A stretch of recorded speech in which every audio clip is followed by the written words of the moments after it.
আল্লাহ কত দয়ালু, জিনার পাপ আল্লাহ নাই করে দিবেন। মানুষ মার্ডার করেছেন কবিরা গুনাহ, এটা আল্লাহর কাছে আছে, আল্লাহ ওটা মাফ করবেন। আল্লাহ বলছেন লা তাকনাতু মির রাহমাতিল্লাহ, তোরা আমার দয়া থেকে রহমত থেকে তোরা বঞ্চিত হইস না, আমি তোদের জীবনের গুনাহকে মার্জনা করব। বলুন সুবহানাল্লাহ। হাদিস হযরতে আবু মুসা আল আশআরী রাদিয়াল্লাহু তাআলা আনহু তিনি বলছেন, এদিকে দেখেন আমার দিকে, যখন সূর্য ডুবে যায়, মাগরিবের টাইম হয়, রাত শুরু হয়, আল্লাহ তার নিজের আপনা হাত এই রকম পৃথিবীর দিকে বাড়িয়ে দেয়। আমার দিকে দেখেন, আমার দিকে আল্লাহ নিজের হাত এই রকম পৃথিবীর দিকে, জমিনের দিকে, দুনিয়ার দিকে এরকম বাড়িয়ে দেয় আল্লাহ রাতের বেলায়। বাড়িয়ে কি বলেন? হে দিনের পাপী, যারা দিনের বেলায় পাপ করেছো, গুনাহ করেছো, নামাজ পড়নি, মেয়েদের পেছন পেছন ঘুরেছো, রাতের বেলায় অলসের ঘুমে তোমরা ঘুমাচ্ছ, আমি আল্লাহ তোমাদের দিকে হাত বাড়িয়েছি বান্দা। ওরে দিনের পাপী রে, তোরা রাতের বেলায় ক্ষমা চা, আমি তোদের দিনের পাপকে ক্ষমা করে দেব বান্দা, তোদের কোনো গুনাহ থাকবে না, রবে না।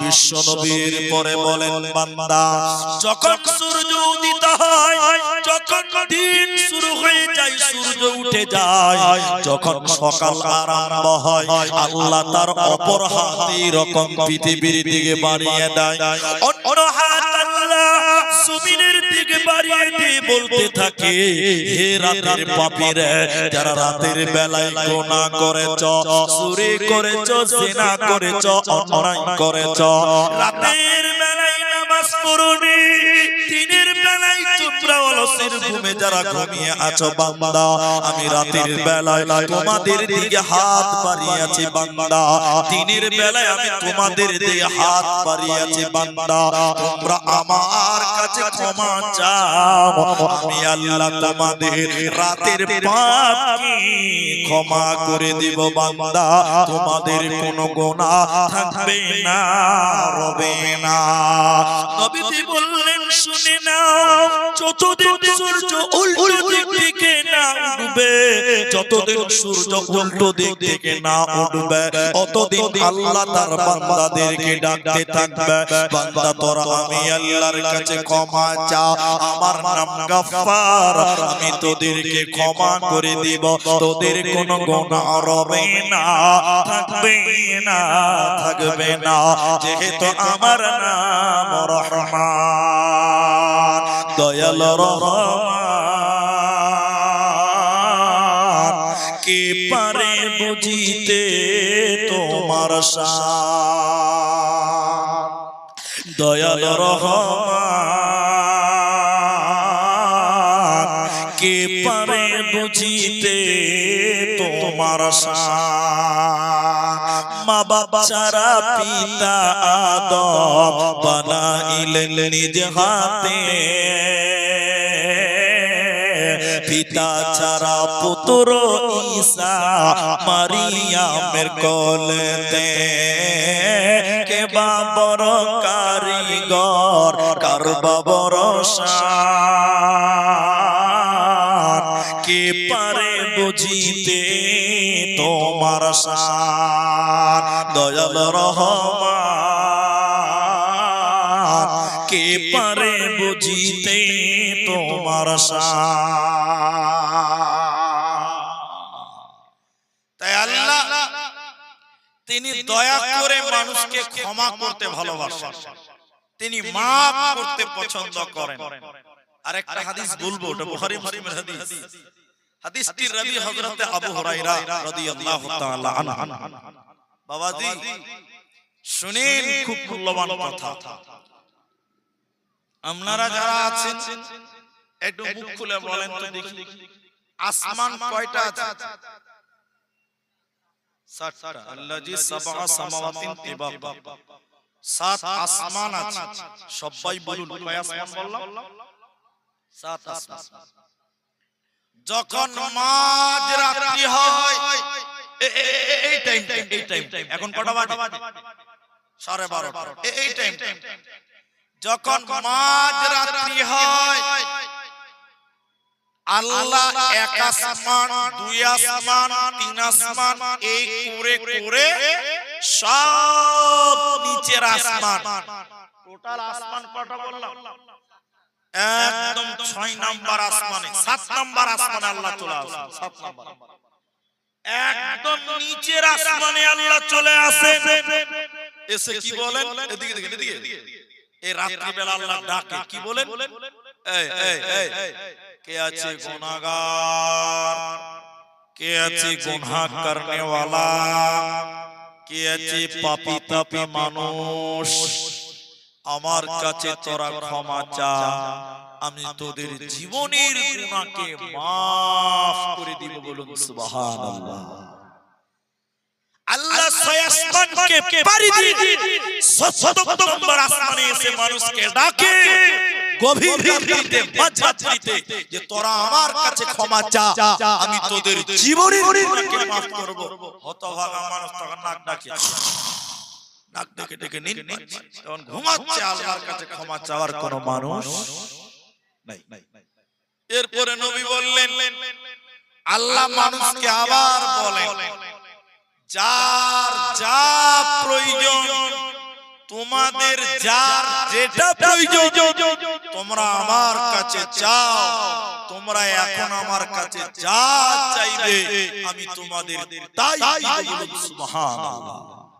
আপনি বড় লোক হবেন, রাতের 12টায় উঠবেন, 2 রাকাত নামাজ পড়ে আল্লাহর কাছে চাইবেন যে আল্লাহ আমাকে বড় লোক বানাও, আল্লাহ টাকা ওয়ালা বানাও, পয়সা ওয়ালা বানাও।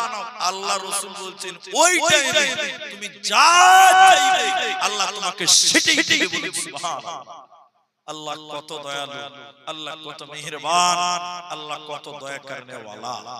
অবাক হয়ে যাবেন। একটা লম্বা হাদিস শোনাবো আপনাদেরকে, লম্বা হাদিস। বনি ইসরাইলের জামানায় একটা লোক, সহিহ বুখারীতে 2 বার হাদিসটি বর্ণিত হয়েছে, 2 বার। আসরাফা আলা রাজুলুন, বনি ইসরাইলের একটা লোক, সে সব রকম পাপ করেছে, জিনা করেছে, চুরি করেছে, ডাকাতি করেছে, মার্ডার করেছে, সব রকম পাপ সে করেছে। আচ্ছা আপনারা বলুন, এই ভাই আপনারা বলুন, এই সব পাপ করেছে, লোকটা জান্নাতে যাবে না জাহান্নামে যাবে? যাও বাবা, তাও বলেন না। জাহান্নাম যাবে, সব পাপ করেছে, জাহান্নাম যাবে। কিন্তু শুনেন হাদিসটা শুনেন, লোকটা যখন বয়োবৃদ্ধ মানে বয়স্ক হয়েছে, ওর ভিতরে খালি ভয় ঢুকে গেছে, ভয় ঢুকে গেছে। এত পাপ করলাম, আল্লাহ ধরবে আর সালাম জাহান্নাম দেবে, পালার তো কোনো পথ নাই। ছেলেদেরকে ডাকছে, এটা হাদিস, বুখারী হাদিস আপনাকে বলছি। ছেলেদেরকে ডেকে লোকটা বলছে, রে বাবা আমি তো সব পাপ করেছি রে বাপ, মরলে আল্লাহ সালাম জাহান্নাম দিবে, বাঁচার কোনো পথ? বেটা রে, আমি যখন মারা যাব বেটা, তখন তোমরা আমাকে কবর দেবে না। কেন কেন কেন? কবরে গেলে আল্লাহ ধরবে, জাহান্নাম দেবে। বেটারে তোরা আমাকে কবর দিবি না, তাহলে আল্লাহ আমাকে ধরতে পারবে না। বেটারে আমি যখন মারা যাব, তখন আমার লাশকে কাঁধে করে নিয়ে তোরা নদীর ধারে যাবে, সমুদ্রের কাছে চলে যাবে আমার লাশ নিয়ে। আরে বেটারে আমার লাশকে তোরা পুড়িয়ে জ্বালিয়ে ছারখার করে দিবি। ছারখার করে দেওয়ার পর আলা নিসফাহু ফিল বাররে ওয়া নিসফাহু ফিল বাহরে, ছাইগুলোকে দুই ভাগ করে দিবি রে বেটা। ওই দুই ভাগ ছাইকে, এক ভাগ ছাইকে পানিতে ভাসিয়ে দিবি সমুদ্রে, আরেক ভাগ ছাইকে হাওয়াতে উড়িয়ে দিবি। আল্লাহ যেন আমাকে ধরতে না পারে। কিন্তু আপনারা বলেন আল্লাহর কাছ থেকে লোকটা পালাতে পারবে? লোকটা একটা রিংটাল ছিল, রিংটাল বুঝেন তো? খ্যাপা ছিল, খ্যাপা, মাথা মোটা ছিল। বলছে আল্লাহ যেন আমাকে ধরতে না পারে, আমাকে পুড়িয়ে ছারখার করে দিবে। এই বিহারের লোক আপনারা বলেন, যেটাকে পুড়িয়ে ফেলা হয় এটা দেহ, দেহ, দেহ, দেহ। আচ্ছা এই দেহর কোনো মূল্য আছে? আল্লাহ, মূল্য আছে জি? মরে গেলে তো মাটিতে খাবে, মরে গেলে কি খাবে? মাটিতে খাবে, পোকাতে খাবে। তাহলে এই দেহের কোনো মূল্য নেই। মূল্য হলো তোমার জান, তোমার রূহ। তুমি মরেছো মানে তোমার জান আজরাইল কবজ করে আল্লাহর কাছে পৌঁছে দিয়েছে। এখন তোমার দেহ পুড়িয়ে দিলেই কি আর কুকুরকে খেতে দিলেই কি, এই দেহের কোনো মূল্য এখন আর সবাই বলো নেই। তাহলে মেন মূল্য আত্মার, আত্মা তো আজরাইল আল্লাহর কাছে নিয়ে গেছে। তাহলে বলেন আল্লাহর কাছ থেকে পালাতে পারলো? পারলো জি? কত মাথা মোটা দেখেন, পারলো? ছেলেটা যখন মরে গেল, মায়েরা বোনেরা আমার কান করে শুনেন এই ঘটনাটা, এই হাদিস থেকে শোনায়। লোকটা যখন মারা গেল, ছেলেরা তার বাবার লাশটাকে কাঁধে করে সমুদ্রের কাছে নিয়ে গেল। বাবাকে আগুন জ্বালিয়ে পুড়িয়ে ছারখার করে দিল। আল্লাহ যেন তার বাবাকে ধরতে না পারে। কত মাথা মোটা ছিল, কত বুদ্ধির অভাব ছিল দেখেন। বাবাকে পুড়িয়ে দেওয়ার পর বাবার ছাই দুই ভাগ করলো, অর্ধেক ছাই পানিতে, অর্ধেক ছাই হাওয়াতে উড়িয়ে দিল। আল্লাহ যেন তার বাপকে ধরতে না পারে। এতগুলো মানুষ এক জবান খুলে বলেন আল্লাহ এই লোকটাকে ধরতে পারবে কি পারবে না? পারবে না। এবার আল্লাহ বলছেন শোনো, ওই নদীর পানিকে বলছেন, সমুদ্রের পানিকে বলছেন, আটলান্টিক মহাসাগরের পানিকে বলবেন আল্লাহ আমার অমুক বান্দার ছাই যত দূর ভাসিয়ে নিয়ে গেছো না কেন, এখনই ছাইগুলো জমা করে দাও। পানি কথা শুনে কার? আল্লাহ। সমুদ্রের পানি ওই লোকের ছাইকে এনে আল্লাহর সামনে জমা করবেন, বলুন সুবহানাল্লাহ। এবার আল্লাহ বলেন হে বাতাস, হে হাওয়া, হে ঝড়, আমার বান্দার ছাই তুমি যেখানে নিয়ে গেছো না কেন, এক্ষুনি এনে আমার সামনে জমা করে দাও। হাওয়া ছাই জমা করলো, পানি জমা করলো, ওই ছাইগুলো থেকে আল্লাহ দেহ বানাবেন, বডি বানাবেন। আর আজরাইল জান কবজ করে আল্লাহর কাছে নিয়ে গেছে। এই বডি বানাবার পর আল্লাহ তার কাছে যে রূহটা রয়েছে, ওই রূহ ওই দেহের ভিতরে ভরে দেবে। জীবিত মানুষ বানাবার পর এত বড় গুনাহগার পাপিষ্ঠ মানুষটাকে আল্লাহ বলছে বল বল বল, তুই তোর ছেলেদেরকে নিজের দেহ পোড়াতে বলেছিলি কেন? বল তোর দেহটাকে তোর ছেলেদেরকে জ্বালিয়ে দিতে বলেছিলি কেন? বল। লোকটা বলছেন আল্লাহ তুমি সব জানো, তুমি সব জানো।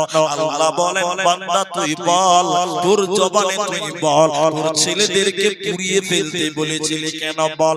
এবার লোকটা বলছেন আল্লাহ পৃথিবীর কোনো ভয় নাই, পৃথিবীর কোনো কারণ নাই, দুনিয়ার কোনো কারণ নয় আল্লাহ, শুধুমাত্র আপনার ভয় আল্লাহ, শুধুমাত্র আপনার ভয় রব্বুল আলামিন, শুধুমাত্র আপনার ভয়ের কারণে আমার লাশটাকে কুড়িয়ে দিতে বলেছিলাম যেন আল্লাহ আপনি ধরতে না পারেন। আমার আল্লাহ কত দয়ালু, আমার আল্লাহ কত মেহেরবান, আমার আল্লাহ কত বড় মাফ করনেওয়ালা দেখে নাও।